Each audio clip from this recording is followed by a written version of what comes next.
네, 맞습니다. 그럼 오늘 배운 거 리뷰 한번 해봅시다. 오늘은 주택법하고 농지에 대한 부분들을 좀 하나하나 봐봤어요. 이제 이것도 8번째 완성됐네요, 이제. 그죠? 그래서 나중에 내년도 시험 보고 몇 개가 나왔는지 한번 잘 확인해 보세요. 꽤 많은 문제가 있을 겁니다. 그러면 일단 첫 번째입니다. 용어 정의와 관련된 부분입니다. 옳은 것은이라고 나와요. 1번. 근데 이게 중요한 게 뭐냐면 주택법령이라는 말, 요 말을 주의하셔야 돼요. 주택법령상 용어를 얘기하는 거예요. 건축법을 얘기하는 게 아닙니다. 그러면 첫 번째, 공과는 단독주택, 기숙사는 공동주택에 포함된다. 이건 주택법령상 주택에 들어가지 않습니다. 그 다음에 이종 근린생활시설로서 다중생활시설은 준주택입니다. 맞죠? 세 번째, 어린이 놀이터, 경로당은 복리시설이고요. 주차장 방범 설비는 부대시설입니다. 앞뒤가 바뀌었죠. 그런데 여러분이 요 리을번 가지고 많이 오해하더라고. 일반 도로죠. 그럼 얼마? 20m 이상의 일반 도로로 분리가 됐다면 뭐라고요? 20m 이상의 일반 도로 분리가 됐다면 별개의 주택단지로 봐주겠지만 18m인 일반 도로면 20m 이상이 안 됐거든요. 그럼 분리가 됐어도 그냥 하나의 주택단지로 보는 겁니다. 20m 이상 안 됐으니까. 그럼 뭐가 되죠? 해당 내용 부분에 옳은 고를 고르시오. 니은 리을 2번이 답이죠. 그렇죠? 실제 나와도 괜찮나요? 이런 문제는. 그 다음에 2번 문제입니다. 국민주택의 정의는 굉장히 중요합니다. 그럼 국민주택이 맞기 위해서는 국민주택은 공적인 자금이 들어갔느냐, 거기에 대해서 규모가 동시에 만족되느냐, 이게 아주 중요합니다. 그러면 국민주택이라고 하는 거에 공적 자금을 얘기해 본다면 국가, 지자체, 토지주택공사, 지방공사가 건설했다? 공적 자금 들어가서 국민주택이고, 국가, 지자체의 재정으로 했다. 그리고 주택, 도시기금, 시작, 주택, 도시기금으로부터 자금을 지원받아 건설 개량됐다면 그것도 국민주택이다. 그리고 국민주택 규모 굉장히 중요한데 전용면적 얘기하는 거예요. 분양면적 아니야. 주거 전용면적이 85제곱미터 이하인 걸 말하고 수도권이 아니고 도시가 아닌 읍면의 지역이면 100까지 할 수 있다고 얘기합니다. 정말 너무나 매년 나와서 할 말이 없어요. 이건 반드시 제가 그래서 조문대로 그대로 집어넣은 거야. 손도 안 대고. 아셨죠? 그럼 뭐가 됩니까? 기역은 주택도시기금, 니은은 85, 디귿은 100. 정답은 2번인 거죠. 그리고 이거 지금 5, 6월 때는 오주선 다 문제잖아요. 그 80문제 볼 때 이거 답만 맞추려고 하시면 안 돼요. 제가 시간만 와서 다 읽어주는 거 아니야. 공부하라고 읽어주는 거거든. 그러니까 지문을 읽으려고 해야지 답 찾는 거에 혈안이 되면 안 돼. 답은 이미 알고 있잖아. 몇 번을 봤는데 몰라? 몰라? 그렇죠. 얘기. 그 다음에 3번. 도시형 생활주택입니다. 틀린 거. 300세대 미만의 국민주택 규모 해당하는 주택으로 도시지역의 건설 땡큐. 두 번째, 도시형 생활주택에는 단지형 연립, 단지형 다세대, 원룸형 주택이 있고 원룸형 주택은 세대별 주거전용 면적은 50제곱미터 이하로 하며 30제곱미터 이상인 경우는 욕실, 보일러실을 제외한 부분을 2개의 공간으로 할 수도 있다고 얘기했죠. 30 이상이면 2개의 공간 됐고요. 그 다음에 4번 본다. 하나의 건축물에는 여러 가지 특례를 묻어가려고 탈법을 쓰니까 원룸형 주택과 85 초과하는 1세대는 함께 할 수 있어요. 원래는 뭐하죠? 하나의 건축물에 도시형과 그 밖의 주택은 함께 할 수 없거든요. 원래는. 하지만 원룸형 주택만큼은 하나의 건축물에 85 초과하는 1세대는 함께 할 수 있는 특례를 인정해 준다. 왜? 원룸형 주택에 대한 활용성을 높이기 위해서. 그렇죠? 또한 준주거 지역과 상업 지역이면 시작 준주거 지역과 상업 지역이면 원룸형 주택에 대해서는 원룸형과 도시형 외의 주택은 얼마든지 함께 할 수 있기 때문에 답은 5번이 되어집니다. 그리고 어쨌든 간에 도시형 생활주택의 하나의 건축물에 도시형과 그 밖에 못 짓고 도시형 중 단지형과 원룸형 못 짓는 거에 대한 유일한 예외는 원룸형 주택에 대한 것밖에 없어요. 그렇죠? 원룸형과 85 초과하는 1세대 함께 할 수 있고 준주거 상업지역이면 원룸형과 도시형 외주택은 얼마든지 함께 할 수 있다. 알겠습니까? 원룸형만 특례가 있는 거야. 하나의 건축물에 대해서. 정답은 5번. 리모델링에 대한 설명입니다. 틀린 거. 그럼 1번입니다. 리모델링은 노후화 억제 기능 향상을 위한 대수선이라든가 증축하는 행위. 두 번째, 각 세대의 증축 가능한 면적을 합산한 면적의 범위에서 기존 세대수의 몇 프로, 15% 이내 세대수를 증가하는 증축을 할 수 있다. 이거 주의할 거, 세대수 증가형 리모델링 나올 땐 증가 세대가 15% 이내임을 주의하셔야 돼요. 이거 증축되어지는 면적 30% 이내라 혼동하시면 안 돼. 세대수는 15% 이내야. 알겠습니까? 그거. 그 다음에 리모델링의 경우 뭐하죠? 우리 증가되는 세대가 리모델링은 30세대 이상이라고 한다면 리모델링도 사업계획 승인을 받으라는 거지 20세대 이상일 때 리모델링의 사업계획 승인을 받으란 말이 아니거든요. 그래서 정답은 3번. 리모델링도 증가 세대가 30세대 이상이면 사업계획 승인을 받아야 합니다.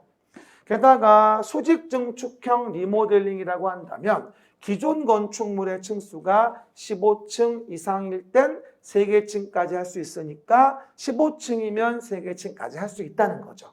맞는 질문. 또 리모델링 기본계획이란 세대수 증가형 리모델링으로 인한 도시과밀 인구 수요 집중 등을 체계적으로 관리하기에 수립하는 계획. 주의할 거. 세대수 증가형 리모델링일 때 리모델링 기본계획 만드는 거거든. 요거 주의하시고. 그렇죠? 우리 오늘 배운 거 리뷰하는 거니까 해당 내용 이해합니다. 5번입니다. 지역주택조합의 설명입니다. 해봐봐요. 지역주택조합 물어볼게요. 주택조합은 뭐뭐뭐 있죠? 지직리, 지역, 직장, 리모델링 조합이 있죠. 그래서 틀린 거라고 나오죠. 지금은 지역조합 물어본 거예요. 그러면 등록사업자와 공동으로 주택건설 사업을 하는 지역주택조합은 장관에게 등록 의무가 없어요. 공동으로 하니까. 두 번째, 조합설립의 인가를 받으려는 자는 주택건설 대지의 80% 이상의 사용권을 확보하고 15% 이상의 뭐다? 소유권을 확보해야 한다. 개정된 거. 80% 사용권, 15% 소유권. 그 다음에 3번, 조합원 수는 사용검사 받는 날까지 계속하여 주택건설 예정 세대수의 50% 이상의 조합원으로 구성하되 20명 이상이어야 한다. 땡큐. 그리고 4번, 전용 면적 60제곱미터인 주택 한 채를 소유한 세대주인자는 조합원 될 수 있다고 했더니 또 쌤 85 이하 아닌가요? 그러니까 60이면 맞지. 포인트가 85 이하가 됐잖아. 요거 이하 안 붙어 있으니까 포인트 맞나 이해하시면 되겠죠. 그래서 4번은 맞아. 하지만 주택조합의 유일한 다른 조합과 다른 결격 사유가 있는데 특히 주의할 거 선고유예, 법원의 판결 등에 대한 자격상실, 그 다음에 그 공동사업 주체인 등록사업자 업무대행사 임직원은 주택조합만 임원의 결격에 걸리는 겁니다. 그러다 보니까 5번, 주택조합의 공동사업 주체인 등록사업자 업무대행사의 임직원은 임원으로 본다가 아니라 임원이 될 수 없는 결격사유입니다. 이 문제도 실제 기출문제라 봐도 아주 깔끔해. 그렇죠? 지가 내고 지가 좋단다. 뭐라고요? 정답은 5번이다. 이제 지쳐가지고 웃지도 않는구나. 그러면 5번 답은 몇 번? 5번이 되어집니다. 급할수록 찬찬히 하는 거야. 봐봐. 그러면 주택법령상 주택건설 대지에 소유권 확보하지 않아도 원래는 선분양 피해를 막기 위해서 사업계획 승인할 때 대지의 소유권을 확보해야 승인을 내주거든요. 근데 도망갈 염려가 없는 분들이라면 대지의 소유권 확보하지 않아도 사업계획 승인을 받을 수 있는 경우 등이 있거든요. 요걸 물어본 거예요. 모두 고른 거. 첫 번째 뭐가 됩니까? 지구 단위 계획에 대한 결정이 필요하다. 80% 이상의 사용권 확보했다. 나머지는 매도 청구의 대상이 된다. 도망갈 염려 없네. 열심히 하니까 대지의 소유권이 없어도 승인을 내줄게요.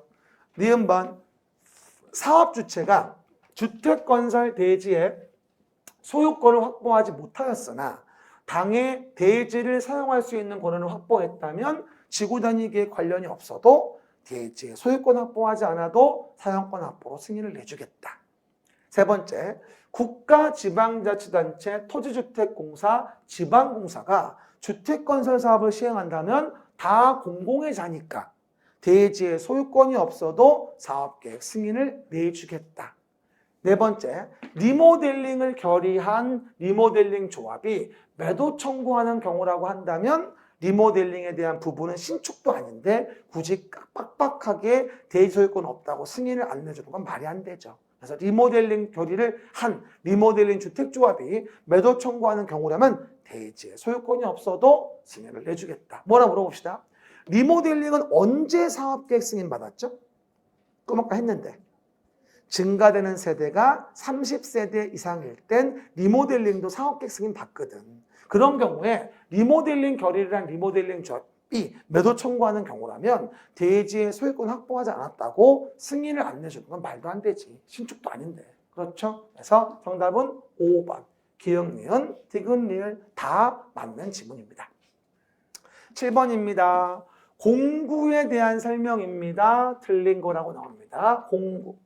공구란 하나의 주택단지에서 둘 이상으로 구분되는 1단의 구역을 공구라고 하죠. 그러면 공구별 세대는 몇 세대? 300세대 이상이어야 하며 공구별로 착공신고, 사용검사를 별도로 수행할 수 있다. 없다가 아니죠. 그럼 물어볼게요. 공구별로 사업계획 승인할 수 있다? X. 사업계획 승인은 주택단지별로 가야 돼요. 공구별로 가능한 건 착공신고, 사용검사를 얘기하는 거죠. 알겠죠? 그 얘기 답은 2번. 그 다음에 주택건설 사업을 시행하려는 자는 주택단지가 600세대 이상인 경우는 공구별로 분할하여 건설 공급할 수 있다. 왜? 공구별 세대가 300세대 이상이니까 600세대 이상 되면 공구별 분할이 가능해지는 겁니다. 그렇죠? 그 얘기들. 그 다음에 4번. 공구별로 분할 시행하는 경우 최초로 공사를 진행하는 공구는 최초 해당 사업계획 승인받고 5년 이내 공사 시작해 줘야 됩니다. 하지만 최초 외의 공구는 최초 착공신고일로부터 2년 이내에 공사를 시작해야 한다고 합니다. 항상 얘기하듯이 공구별로 분할 시행이 이루어지면 최초인지 최초 외인지를 잘 구분하셔야 돼요. 그리고 한 번 더 얘기합니다만 최초 외의 공구는 승인 취소의 조문도 존재할 수 없고 그 다음에 연장에 대한 조문도 존재할 수 없다는 사실을 꼭 기억하셔야 돼요. 다른 말에 최초 외의 공구는 승인 취소도 없고 연장도 없다. 시작. 최초 외의 공구는 승인 취소도 없고 연장도 없다. 그냥 2년 내에 시작만 하면 되는 거야. 그냥 맞는 질문. 답은 2번. 이번 너무 중요한 분양가 상한제 적용 지역입니다. 해봐봐요. 분양가 상한 적용 지역 너무 중요합니다. 요거는 공공택지에서 얘기하는 게 아니에요. 공공택지 외의 택지인 민간택지에서는 요건 만족돼서 분양가 상한제 적용 지역이 정했을 때만 분양가 제한을 받아요. 공공택지하고는 달라요. 그럼 뭐라고 나와? 1번. 국장이 공공택지 외의 택지에서. 이거 정말 주의하셔야 돼. 분양가 상한제 적용 지역을 공공택지에서 정한다고 나오면 안 돼. 공공택지는 이거 없어도 그냥 제한 받는 거야. 이건 민간택지 얘기하는 거야. 이해 가셨죠? 그래서 주거정책심의위원회 심의 거쳐 지정할 수 있고 투기과열지구로서 투기과열지구 명분 찾은 거죠. 3개월간 주택매매 거래량이 전년 동기 대비 20% 이상 증가한 지역이면 정할 수 있겠죠. 누가? 국장이. 투기과열지구에서. 그리고 세 번째 신설된 거 도시 및 주거환경 정비법령 규정에 의한 공공재개발이면 분양가 제한 받지 않아요. 4월 13일 날 추가된 거 공공재개발의 사업성을 높이고 주민들을 꼬시기 위해서 분양가 제한받지 않는다고 조문을 신설하게 됩니다. 그렇죠? 공공재건축이 아니라 공공재개발. 알았죠? 그런데 그런 경우 이 공공재개발이 봐봐. 공공재개발이 분양가 상한제 적용지역, 즉 공공택지 외의 택지의 분양가 상한 적용지역이라고 한다면 아무래도 분양가 제한이 없어도 불안해. 그래서 그런 경우는 전매 제한이나 거주 의무 규제는 받게 조문을 만들게 됩니다. 그래서 공공재개발은 분양가 제한이 없지만 공공택지 외의 택지로서 투기과열지구의 분양가 상한제 적용지역이면 분양가 제한은 없어도 전매 제한과 거주 의무는 규제를 받도록 조문을 만들게 됩니다. 이거 3번, 4번 꼭 기억하셔야 돼요. 그 다음에 세대원 전원이 뭐하죠? 해외로 이주하거나 전원이에요. 그리고 2년 이상 기간 동안 해외 체류하는 경우라 한다면 누구 동의? 토지주택공사 등의 동의를 받은 경우는 전매 제한은 적용하지 않겠죠. 그리고 동의 부분도 사업주체 동의에서 다 지금은 토지주택공사 등의 동의로 바뀌었으니까 그 부분 기억하시면 돼요. 이건 실제 문제가 나왔다 하더라도 아주 멋진 문제가 되는 것 같아요. 이 문제가 그냥. 그래서 여러분 그렇게 보시면 돼요. 내가 친구가 없어요. 됐고요. 그 다음에 농지법입니다. 농업인에 대한 거 솔직히 말할게요. 저는 이번 농지법은 농업인하고 농지 취득 자격 증명 두 가지로 찍었어 그냥. 그 중에 하나는 분명히 걸릴 거야. 뭐 안 나와도 할 수 없는 거고. 나올 거야. 잘 봐봐요. 농업인 틀린 거. 3,000제곱미터의 농지에서의 재배면 1천 이상 됐죠? 원래 1천 이상 농지의 경작이거나 1년 중 90일 이상 농작업이니까 뒤에는 안 맞았어도 앞에가 맞지. 1천 이상. 그러면 농업인이 됩니다. 1번은 맞는 지문. 두 번째, 소가죽. 소가죽이 아니지. 소가축은 우리가 소가죽이 아니야. 뭐라고요? 소가축이 100도 이상이면 농업인인데 이것만 봐서는 아니지. 하지만 뒷부분이 120일 이상이 됐거든. 그러니까 뒷부분 때문에 농업인이 맞아. 앞뒤 하나 맞으면 되니까. 세 번째, 꿀벌 10군이 이상 사육하면 되거든. 뒷부분이 120일이 안 됐어도. 축산업일 때 앞에가 맞잖아. 농업인 맞고. 다만 고정식 온실이라고 한다면 330제곱미터 이상에서일 때 다년생 식물의 재배지 등등으로 쓴다면 농업인인 거니까 300은 안 돼. 답은 4번. 닭까지 같으면 어떡하지 이거? 됐고요. 그 다음에 농업 경영을 통한 연간 판매액이 120만 원 이상이라고 한다면 농업인이니까 200만 원이면 120만 원 이상 됐거든. 그러면 5번은 농업인 되는 거지. 이렇게 범주와 포인트를 넘나들면서 이해할 수 있어야 됩니다. 정답은 몇 번? 해당 내용 4번이 되겠죠. 마지막 요번에 굉장히 중요한 질문, 농지 취득 자격증명. 시작. 농지 취득 자격증명입니다. 옳은 것은 농지를 취득하려는 자는 누구에게 증명받습니까? 시구읍면. 이게 맨날 주문을 외워도 나오면 헷갈려 이게. 우리가 배우는 가장 컨츄리한 조직은 시구읍면장이야. 농지 취득 자격증명 시구읍면장 했습니다. 발급받게 되고요. 또 하나, 농지 전용 협의는 누가 하는 거지? 주무부 장관, 지자체의 장이 공익 목적으로 농지를 대지로 바꾼다면 농장과 협의를 해. 농림축산식품부 장관. 이러면 공공의 목적이니까 증명 자체를 발급받지 않고도 농지를 취득할 수 있어. 농지 전용 협의는 공공의 냄새가 나니까 증명 발급 안 받거든. 하지만 주말 체험 영농이면 민간이 하는 거니까 이건 증명은 발급받아야 돼. 남용 방지를 위해서. 하지만 농업 경영 계획서는 제출하지 않거든. 농업할 게 아니니까. 주말 체험 영농으로 농지를 취득한다면 남용 소지가 있어 증명은 받아야 하지만 농업할 건 아니기 때문에 농업 경영 계획서의 제출은 요하지 않는다. 이렇게 이해하시게 됩니다. 뭐가 되어지죠? 요거 X. 그 다음에 제출되는 농업 경영 계획서는 10년간 보존해야 한다가 맞는 거지. 5년간 보존해야 한다가 아니죠.